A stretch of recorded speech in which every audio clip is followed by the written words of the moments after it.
নিজেকে প্রমাণ করে মৈনাকের মুখোশ খুলে দিল এলা।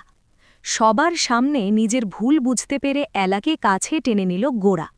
মিলন হবে কতদিনে সিরিয়ালের নতুন প্রোমোতে দেখা যায় এলা শিব পুজো করে বাড়িতে ফিরে আসে। এলা পুজোর সময় বলে, আমাকে শক্তি দাও ঠাকুর, যাতে আমি নিজেকে নির্দোষ প্রমাণ করতে পারি। এলা বাড়িতে ফিরতেই মামনি গোরাকে বলে, এই জলটা এলাকে খাইয়ে দিয়ে ওর উপোসটা ভেঙে দে। কিন্তু গোরা বলে, না, আগে উনি প্রমাণ দিবেন যে উনি মৈনাকের সাথে ভালোবাসার অভিনয় করেননি, প্রেমপত্র লেখেননি। তারপর এলা গোরার দিকে এগিয়ে এসে বলে, এই নিন আপনার প্রমাণ।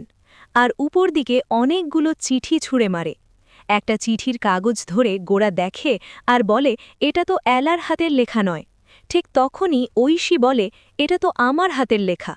এসব শুনে গোরা বলে, মৈনাক আমার সাথে বিশ্বাসঘাতকতা করবে এটা আমি কোনো দিন ভাবতে পারিনি। মৈনাক মুখ লোকাতে ব্যস্ত হয়।